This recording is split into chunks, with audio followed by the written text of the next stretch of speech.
Assalamualaikum warahmatullahi wabarakatuh. Halo adik-adik semua. Kami dari kelompok media pembelajaran OHBP akan menyajikan video pembelajaran tentang operasi hitung bilangan pecahan.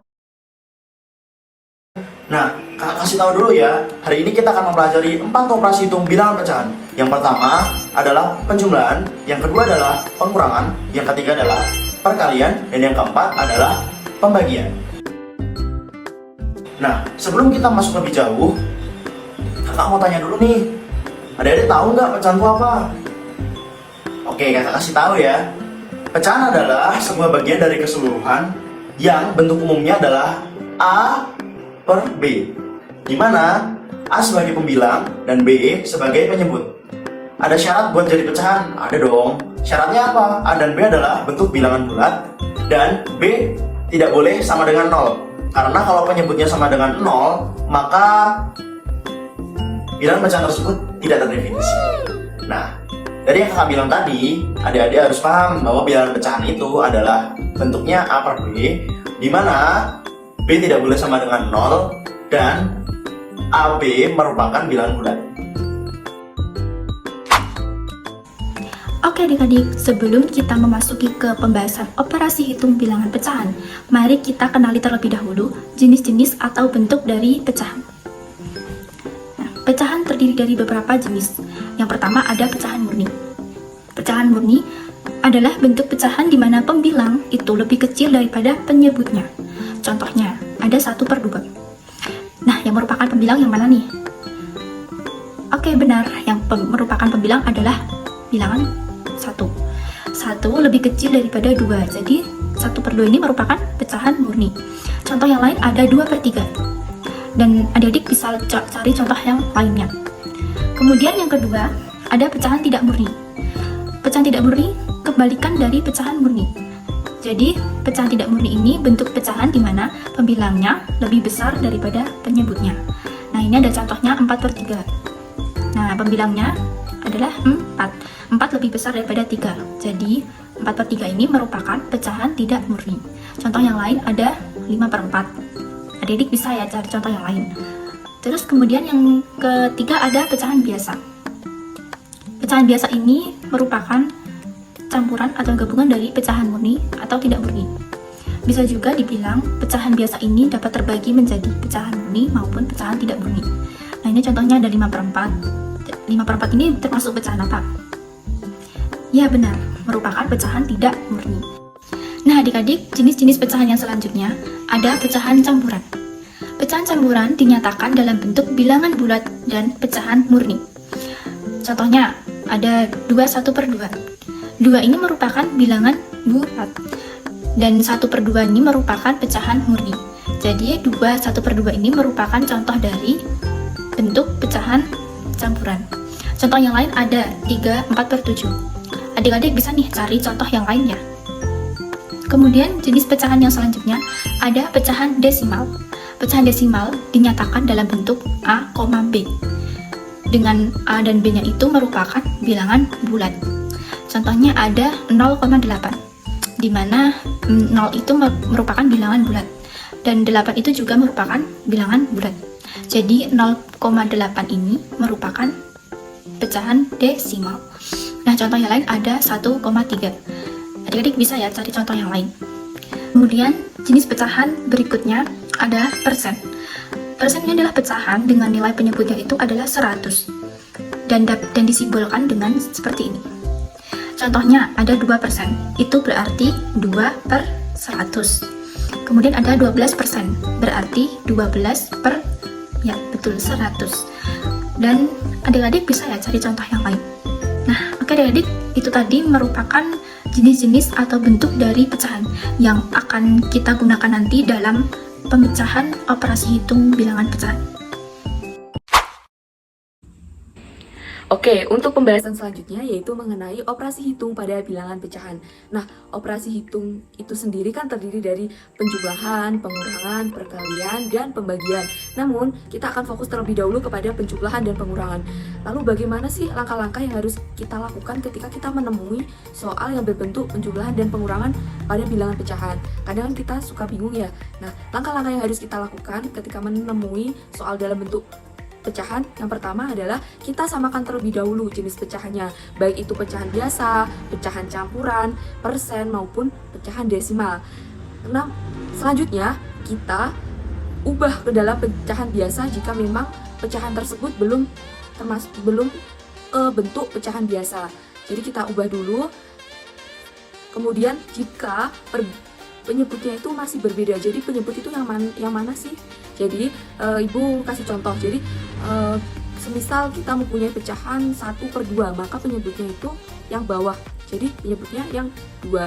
Nah, jadi kita samakan dulu penyebutnya. Kemudian langkah selanjutnya yaitu karena penjumlahan dan pengurangan itu kedudukannya sama, maka lakukan operasi penjumlahan dan pengurangan secara berurutan dari kiri ke kanan, kemudian sederhanakan. Agar tidak bingung, kita langsung saja masuk ke dalam contohnya. Contoh yang pertama mengenai penjumlahan. Nah, bisa kita lihat dalam soal nomor 1, yaitu 1/3 ditambah 1/3. Nah, kira-kira ini sudah ke dalam bentuk pecahan biasa atau belum? Sudah ya. Jika sudah ke dalam bentuk pecahan biasa, maka selanjutnya kita lihat dulu penyebutnya, apakah sudah sama atau belum. Nah, di dalam soal nomor 1 di atas itu penyebutnya sudah sama ya, yaitu sama-sama 3. Maka langsung saja kita samakan penyebutnya 3 dan langsung dijumlahkan. Kemudian 3 dibagi 3, 1 kali 1, 1. Nah, 3 dibagi 3, 1 kali 1, 1. Jadi 1 tambah 1/3, hasilnya 2/3. Kemudian nomor 2, 1/2 ditambah 1/3. Nah, ini juga sudah masuk ke dalam bentuk pecahan biasa, akan tetapi penyebutnya belum sama, yaitu 2 dan 3. Nah, untuk langkah selanjutnya yaitu kita samakan dulu penyebutnya, yaitu antara 2 dan 3. Nah, agar kita mudah untuk menyamakan penyebutnya, jadi kita mencari yang kira-kira angka yang kira-kira bisa dibagi 2 atau bisa dibagi 3. Nah, berarti kan 6 dibagi 2 bisa, dan 6 dibagi 3 bisa. Nah, maka selanjutnya itu kita samakan penyebutnya menjadi 6. Nah, 6 dibagi 2, 3 dikali 1, 3. Kemudian 6 dibagi 3, 2 dikali 1, 2. Hasilnya 3/6 plus 2/6. Kita jumlahkan menjadi 5/6. Nah, kemudian 5/6 kan sudah tidak bisa disederhanakan, maka ditulis apa adanya, yaitu 5/6. Kemudian pembahasan selanjutnya yaitu untuk contoh soal pengurangan. Nah, bisa dilihat di dalam video nomor 3, yaitu soalnya yaitu 2 1/2 min 1 1/4. Nah, kira-kira ini sudah ke dalam bentuk pecahan atau belum? Belum ya teman-teman. Nah, ini salah satu bentuk pecahan campuran. Jadi langkah yang harus kita lakukan, yang pertama itu kita harus ubah ke dalam bentuk pecahan biasa. Nah, jadi kita ubah 2 1/2, kita ubah ke dalam bentuk pecahan, hasilnya 5/2. Kemudian 1 1/4 kita ubah ke dalam bentuk pecahan biasa, hasilnya 5/4. Nah, caranya ubah ke dalam bentuk pecahan, yaitu yang pertama kan itu kan 2 1/2, maka 2 dikali 2 4 ditambah 1 5/2. Kemudian 4 dikali 1 4 tambah 1 5 hasil. Kemudian hasilnya 5/4. Nah, setelah itu kita kan sudah ubah ke dalam bentuk pecahan biasa. Nah, selanjutnya kita lihat penyebutnya kan belum sama, yaitu yang 1 2, yang 1 4. Nah, kita samakan dulu penyebutnya.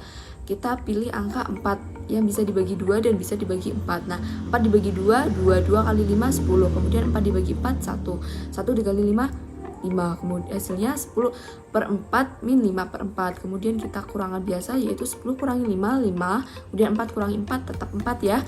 Jadi hasilnya 5/4 karena 5/4 tidak bisa disederhanakan lagi. Kemudian soal berikutnya yaitu nomor 4, 1/3 dikurangi 0,8. Nah, kira-kira ini dalam bentuk apa ya teman-teman? Nah, ini salah satu soal yang bentuknya masih desimal, maka kita ubah dulu ke dalam bentuk pecahan biasa. Caranya 1,3. Nah, 1,3 berarti kan satu akal di belakang koma, maka kita ubahnya ke bentuk 13/10 karena satu angka di belakang koma jadi 10. Kemudian 0,8 satu angka juga di belakang koma, maka hasilnya 8/10. Lah, langsung saja kita kurangkan 13/10 min 8/10 karena bentuknya sudah bentuk pecahan biasa dan penyebutnya juga sama-sama sudah 10, maka hasilnya 5/10. Oke adik-adik, selanjutnya ada operasi perkalian bilangan pecahan. Untuk langkah penyelesaiannya ada yang pertama, kalikan pembilang pecahan. Yang kedua, kalikan penyebut pecahan. Yang ketiga, sederhanakan pecahan. Apabila terdapat pecahan campuran, maka pecahan campuran tersebut harus dinyatakan dalam pecahan biasa. Misalnya ada A per B dikali C per D. Nanti langkah penyelesaiannya bisa A dikali C per B dikali D. Contoh soal perkalian bilangan pecahan yang pertama ada 2 per 3 dikali 1 per 5. Maka penyelesaiannya 2 dikali 1 per 3 dikali 5. Maka hasil akhirnya adalah 2 per 15. Oke, soal yang kedua ada 3 1 per 3 dikali 2 1 per 2. Maka langkah penyelesaiannya yang pertama, pecahan campuran tersebut harus dinyatakan dalam pecahan biasa. Maka 3 1 per 3 itu menjadi 7 per 3. Untuk 2 1 per 2 itu menjadi 5 per 2. Jadi 7 per 3 dikali 5 per 2. Maka hasilnya adalah 7 dikali 5 per 3 dikali 2. Dan hasil akhirnya adalah 35 per 6. Operasi bilangan pecahan yang terakhir ada pembagian. Untuk langkah-langkah penyelesaiannya yang pertama ada balik penyebut dan pembilang salah satu pecahan dan ubah tanda pembagian menjadi perkalian.